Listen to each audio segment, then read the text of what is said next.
मुंशी प्रेमचंद की कहानी नसीहतों का दफ्तर एक व्यंग्यात्मक और शिक्षाप्रद कहानी है जो समाज में नैतिकता, जीवन के ऊपरी ढकोसले और दिखावे पर कड़ा प्रहार करती है।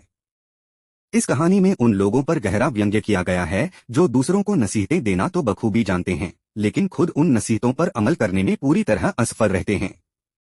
कहानी का सार। कहानी का मुख्य पात्र जुमराती नामक एक बुजुर्ग व्यक्ति है जो गांव में एक प्रमुख व्यक्ति के रूप में जाना जाता है। उसका व्यक्तित्व ऐसा है कि लोग उसकी बातों को गहराई से सुनते हैं और उसका काफी सम्मान करते हैं। वह अपने जीवन में हर किसी को उपदेश देने और नैतिक बातें सिखाने में माहिर है, लेकिन उसकी विडंबना यह है कि वह खुद उन बातों को कभी नहीं मानता।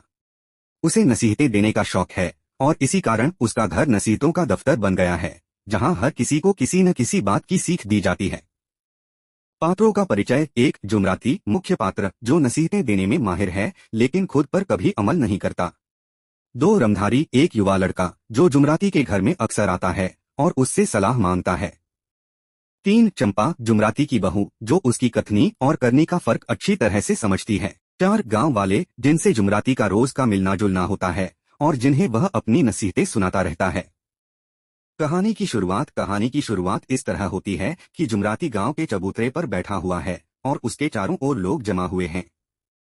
वह अपने जीवन के अनुभवों को बांट रहा है और हर किसी को नैतिकता, सच्चाई और ईमानदारी पर लंबी लंबी नसीहतें दे रहा है।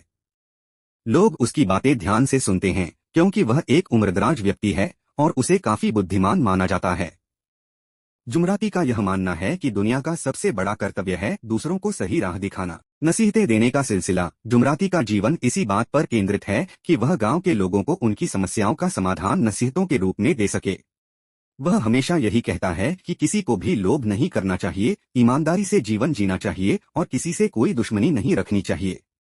उसका मानना है कि इंसान को सादगी से जीवन बिताना चाहिए और बिना किसी लालच के दूसरों की मदद करनी चाहिए।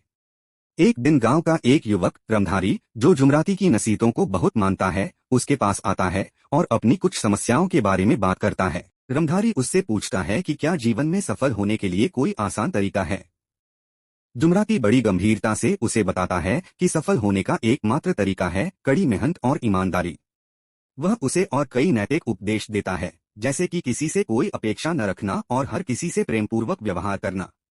जुमराती का दोहरा जीवन। हालांकि जुमराती लोगों को ये सारी नसीहतें देता है, लेकिन उसका अपना जीवन इन बातों से कोसों दूर है। वह खुद बहुत ही आलसी और स्वार्थी इंसान है। उसने कभी भी अपनी नसीहतों को खुद के जीवन में लागू नहीं किया। वह हमेशा दूसरों को ईमानदारी और सच्चाई की बातें तो करता है, लेकिन खुद इन मूल्यों से बिल्कुल परे है। उसका यह दोहरा चरित्र उसकी बहू चंपा को अच्छी तरह से समझ आ चुका है। एक दिन चंपा देखती है कि जुमराती घर पर बैठकर अपने काम से बचने की कोशिश कर रहा है, जबकि उसने रमधारी को काम करने की सलाह दी थी। चंपा इसे देखकर सोचती है कि जुमराती दूसरों को नसीहतें देने में माहिर है, लेकिन वह खुद उन पर कभी अमल नहीं करता। जुमराती की कथनी और करनी में जमीन आसमान का फर्क है। नसीहतों का दफ्तर। गांव में जुमराती का घर धीरे धीरे नसीहतों का दफ्तर बन गया।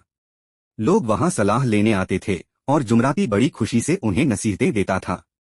उसकी बातें सुनकर लोग प्रभावित हो जाते, लेकिन जब वह खुद उन नसीहतों पर अमल नहीं करता था तो यह बात गांव वालों के बीच भी धीरे धीरे चर्चा का विषय बन गई। गांव के लोग जुमराती की असलियत समझने लगे थे, लेकिन वे उसे सीधे तौर पर कुछ नहीं कहते थे क्योंकि वह उम्र में बड़ा था और उसका गांव में एक सम्मानित स्थान था। जुमराती यह भी नहीं जानता था कि लोग उसके पीछे उसकी बातें करते हैं और उसकी नसीहतों को मजाक में लेते हैं।